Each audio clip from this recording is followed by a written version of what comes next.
Hi folks, you're with Tacitus today, your pushback channel, and thank you for joining this radio live stream. In this essay, I'd like to talk about are we returning to, as you know, human existence, are we returning to the days of feudal serfdom and peasantry? It sure looks like it, but if we look at the entirety of human existence, this serfdom, peasantry, feudal serfdom, slavery has really been the standard, whether it's whites being enslaved, blacks, or anyone else for that matter, but it's the standard of human existence since humans have been congregating in large numbers in towns and villages and cities and so on. There have been a few little blips sort of outside of that, but not really that much. Even the democracy in ancient Athens, which is for the citizens or some of the citizens. If you look at where they had a lot of like silver mines and other various sort of labour-intensive type work, they were handled primarily at least by slaves. Now, some of the skilled slaves were really, you could call them indentured employees, really. They were looked after and paid rather well. Their skills meant that you couldn't afford to lose people with those sorts of skills. But for just the donkey work, as it were, then just any old slave would do, assuming they were fit and could do the work, particularly working through, say, either cold or hot conditions. So in the Romans too, they had a lot of slaves. Now, the reason for slavery typically, and it was rarely otherwise, was shortage of labour. And if you look at the amount of blacks that the Arabs enslaved, now the main slave areas of the Arabic world weren't the densely populated areas, because there's plenty of labour and people around. It was the sparsely populated areas. And so wherever there was labour, particularly labour-intensive work to be done, or where there was a scarcity of labour, or where the workers, only workers that could tolerate the conditions were select, that's where you saw slavery come in. So slavery today is seen as the idea of an evil person owning a victim, or that's not how it was. It was rarely, if ever, that way. It was primarily a labour shortage. Now, there were the super rich would say have harems, for example, where they may enslave women to sex slaves, in effect. So there were things like that going on, but the amount of people that had that wealth and influence and power were tiny.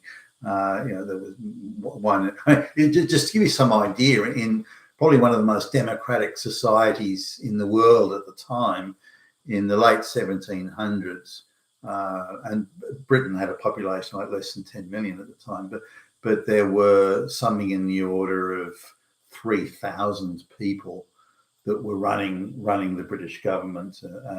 Now, this is a very small number, 3,000 out of notionally 10 million. And that's in one of the most democratic societies in the world. In other places, you could have, a few hundred people running in charge of nations that had several times that population.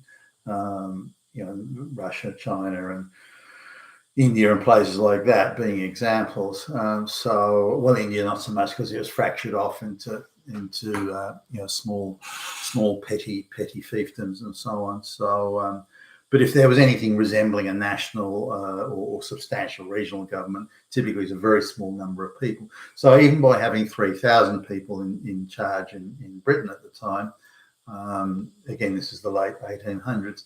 That was considered a democratic type situation. Now, effectively, throughout history, the default model has been an elite, a very small elite, governing a large amount of peasants. And you can see this going back in probably one of the classic examples, ancient Sparta ancient Greece, where they had a very militaristic citizenry, and a very sort of well-trained, experienced, well-equipped, professional standing army, which is why they were winning battles so often. They had effectively a professional soldiery, whereas most of the other players around at the time, the Athenians and the Thebans and so on, they really had citizen soldiers that would down their tools on the farm and rush up to take arms. So they would have, by comparison, far less experience, and also they would be mindful of injuries or death, because then who was going to look after the family farm? The Spartans, by contrast, had a what they called a helot class, or a slave class, that did all the work. They grew the crops and planted the crops and brought them in and did all the donkey work. The slave donkey work was done by the slave class that were kept permanently employed. Now, the Spartans couldn't have run that system without a slave class. So when they lost that slave class, they effectively lost their power at about the same time.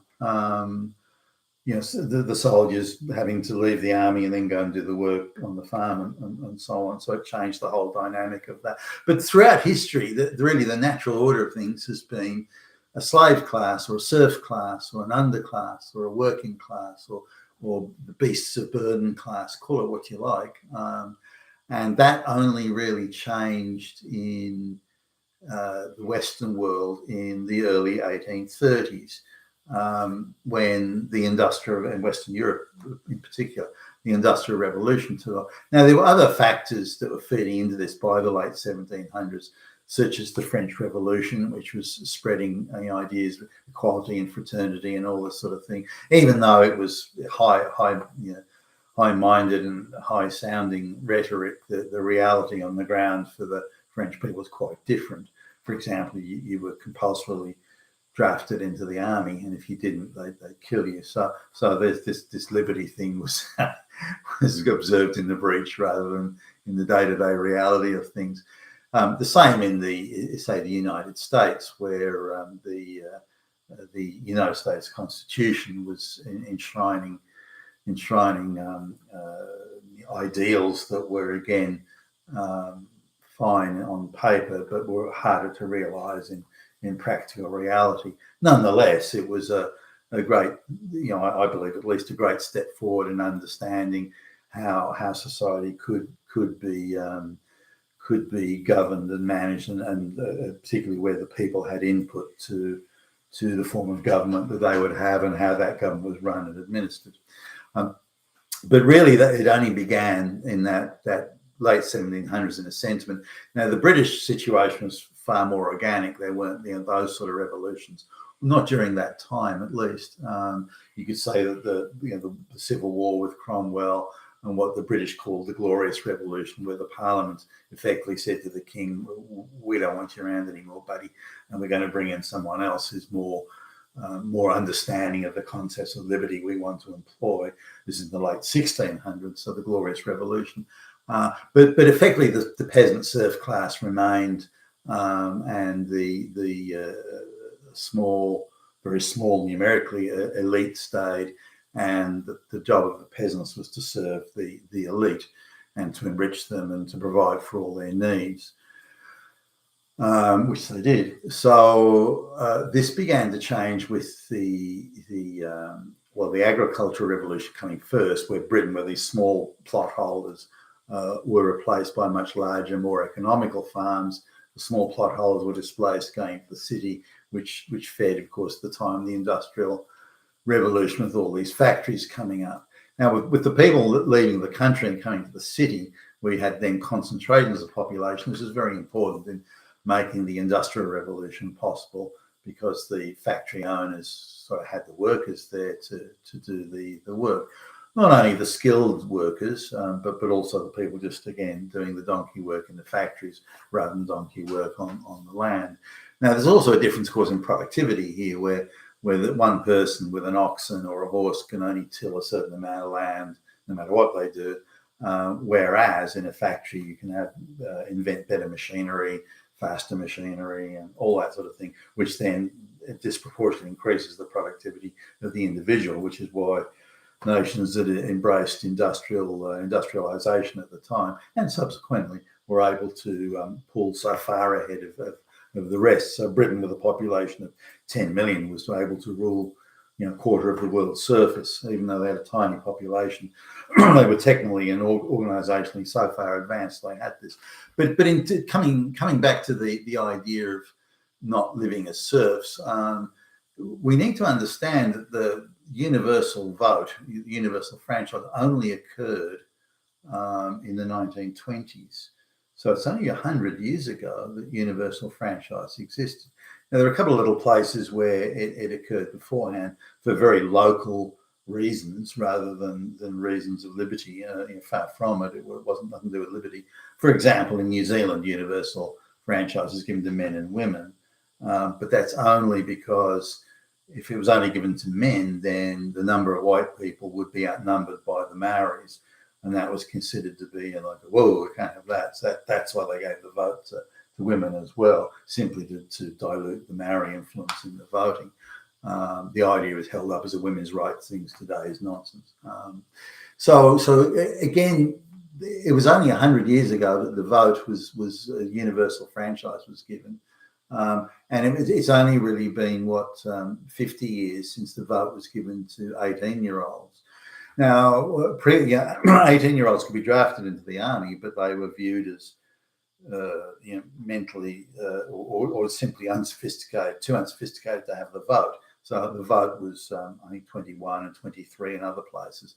But over the late 1960s and the 1970s, the vote was extended to all 18-year-olds.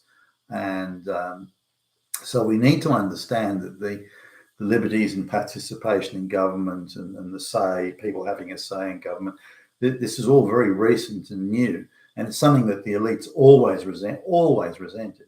But the problem they had was if getting 18-year-olds to go and die on the battlefields for elite, to support the elite's view of how the world should be. And then to say to these same people, well, you can't have the vote. That was always a bit much and was seen as being so. So the vote was given quite grudgingly to, at least by many, to 18-year-olds and quite grudgingly otherwise. The only reason that the universal franchise was given, universal franchise to men, let alone to women, was given because of the world wars required mass mobilization of people and all resources towards the war effort. And so this is why after these sacrifices and that the government, the elites knew, well, we need everybody now in the working class to go and fight to defend our cause, the elite's cause. So because of that, we really need to give them the vote. But really from the day the vote was given, or maybe not from the day, but certainly from the 1980s onwards, the main purpose or focus of the elites is to dilute the effect of the vote, the idea of the people deciding, those peasants. Because traditionally, if you look over the 10,000 years of human existence, for 99% of it, the non-elites have been just the peasants serving the needs of their masters. Well, whether you see it as like even in the communist society, the same thing. The elites in the Soviet Union and China may have ideological, they're an ideological priestly class, if you like, but it's the same. The hoi polloi and the peasants are there to serve the ideological needs and the ideological vanities of the elites, whether it's a financial vanity in the case of capitalism or ideological vanity in the case of communism. It doesn't really matter. It's the same, peasant serving an elite class. Now, what's been different, I guess, is the amount of wealth that the elites are prepared to share with the peasant class. The peasant class have some say in things. They also have a share in the wealth. And so this is how a middle class is created.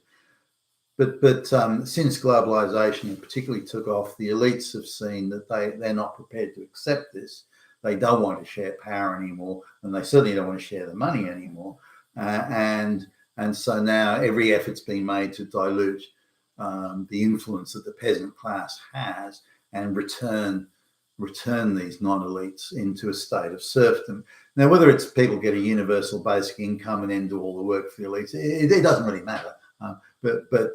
So the elites are importing a new peasant class into the West, with the mass migration, and are determined to crush the white middle class, which is held up by straight white males, crush the white middle class, and in so doing will create a universal form of serfdom. And I think that's what they're doing right now, and I think that's how it's going to go. So the question is, and I look forward to your comments below, is the default social organisation of human existence serfdom with a small elite, and the serfs serving the elite and providing for their needs, whether it's concubines for their sex desires, or the wealth, or the aggrandizement, or the vanity. It doesn't really matter, but to serve them.